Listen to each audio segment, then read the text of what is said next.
आपल्या हिंदू धर्मात सुवासिनी महिलांसाठी अत्यंत महत्त्वाचा आणि अखंड सौभाग्याचं लेणं देणारं सण म्हणजेच वटपौर्णिमा. आपल्या पतीला उत्तम आरोग्य, दीर्घायुष्य लाभावं आणि 7 जन्मी हाच पती मिळावा यासाठी सर्व सुवासिनी अत्यंत श्रद्धेने हे व्रत करतात.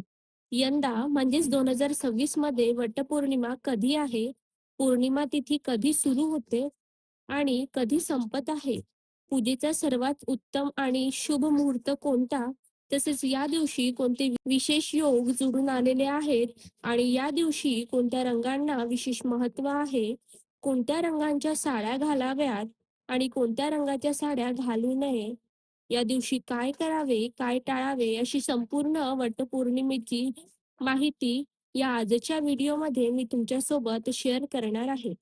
त्यामुळे व्हिडिओ हा स्किप न करता शेवटपर्यंत नक्की बघा. जर तुम्ही या चॅनलवरती नवीन असाल तर चॅनलला सबस्क्राईब करा. सर्वात आधी आपण जाणून घेऊया की यंदा वटपौर्णिमा कधी आहे. तर बघा, यावर्षी ज्येष्ठ महिन्यातील पौर्णिमा तिथीनुसार वटपौर्णिमेचा सण हा 29 जून 2026 म्हणजेच वार सोमवार या दिवशी साजरा केला जाणार आहे. पौर्णिमा तिथीचा प्रारंभ हा रविवार 28 जून 2026 रोजी रात्री उशिरा किंवा 29 जूनच्या पहाटे 3 वाजून 6 मिनिटांनी होणार आहे. पौर्णिमा तिथीची समाप्ती ही मंगळवार 30 जून 2026 रोजी पहाटे 5 वाजून 26 मिनिटांनी होणार आहे. त्यामुळे तिथीनुसार 29 जून 2026 रोजी सोमवार सूर्योदयाच्या वेळी पौर्णिमा तिथी असल्यामुळे याच दिवशी सर्व सुवासिनींनी वटपौर्णिमेचे व्रत करावे. यंदाची वटपौर्णिमा अत्यंत खास आहे, कारण या दिवशी अतिशय दुर्मिळ आणि शुभ योग जुळून आलेला आहे. यंदा वटपौर्णिमा सोमवारी आलेली आहे. सोमवार हा भगवान शिव आणि चंद्रांचा वार मानला जातो. वडाच्या झाडामध्ये साक्षात शिवशक्तीचा वास असतो. त्यामुळे सोमवारी वटपूजन केल्याने त्या व्रताचे फळ अनंत पटीने वाढणार आहे. ज्योतिषशास्त्रानुसार या दिवशी आकाश मंडळात शुभ योग आणि सौभाग्य योग निर्माण होत आहे. हा योग वैवाहिक जीवनात सुख समृद्धी आणि पती पत्नी मधील प्रेम वाढवण्यासाठी अत्यंत फलदायी मानला जातो. ही ती स्थिती आहे ज्या दिवशी सती सावित्रीने आपल्या दृढ संकल्पनेने आणि बुद्धीच्या जोरावर यमराजाकडून आपले पती सत्यवानाचे प्राण परत आणलेले होते. म्हणूनच हा सण केवळ एक परंपरा नसून स्त्रीच्या प्रेमाची आणि आत्मबलाची शक्ती दर्शवते. शास्त्रानुसार वटपौर्णिमेची पूजा नेहमी शुभ मुहूर्तावर आणि राहू काळात टाळून करावी.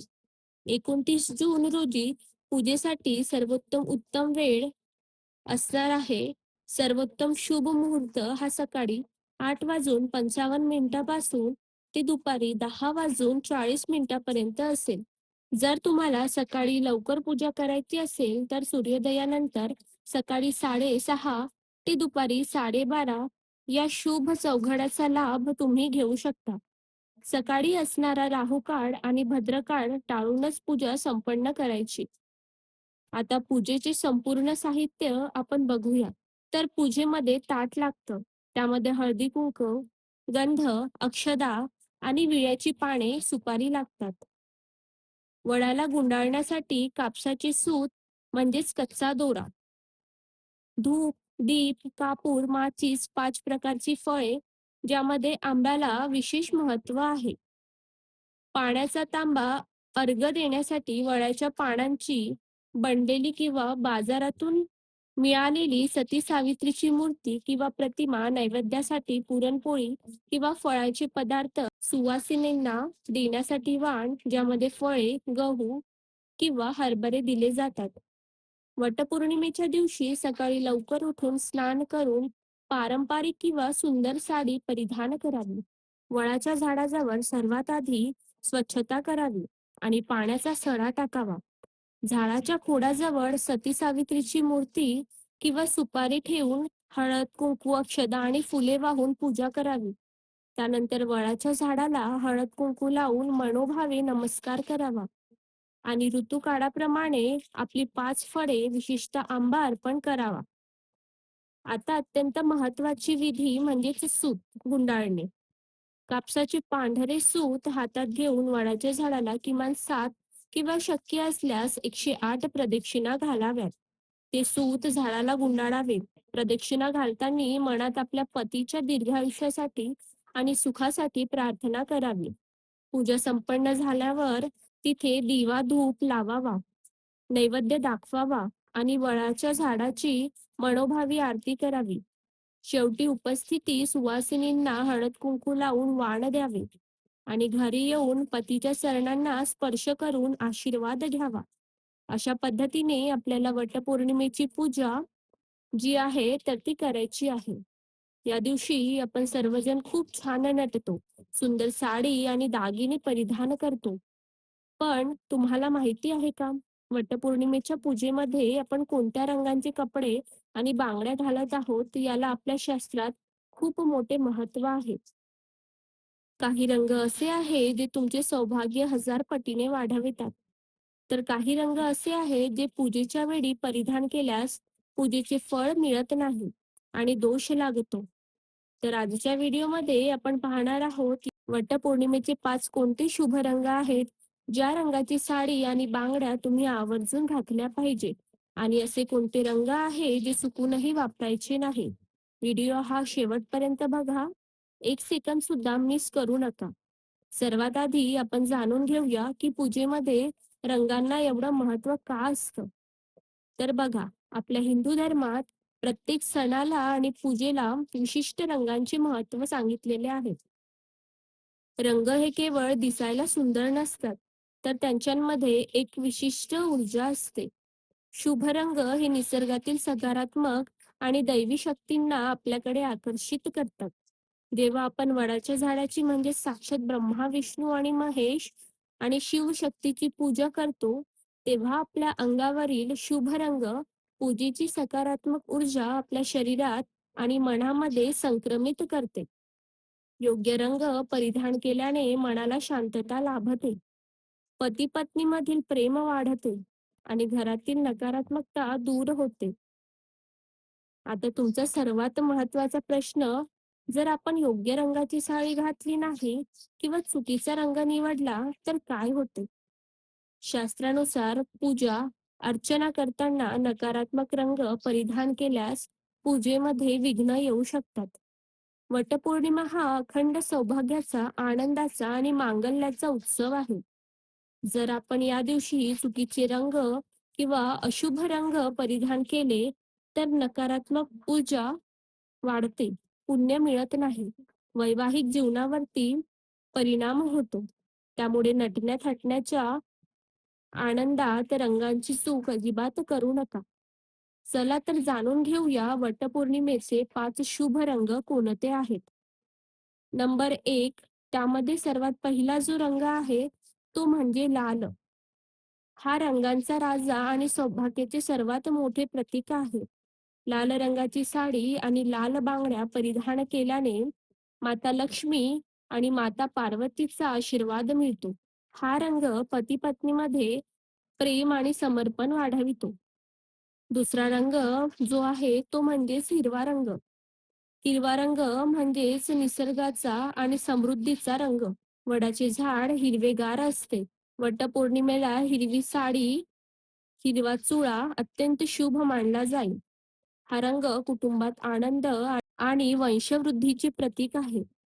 तिसरा जो रंग आहे तो म्हणजे पिवळा रंग. पिवळा रंग हा भगवान विष्णू आणि देवगुरु बृहस्पती यांचा आवडता रंग आहे. गुरुग्रह महिलांच्या पत्रिकेत पतीचा कारक असतो. पिवळी साडी घातल्याने पतीचे आयुष्य वाढते आणि नशीब चमकते. त्यानंतर पुढचा जो रंग आहे तो म्हणजे चौथा नारंगी रंग किंवा भगवा रंग.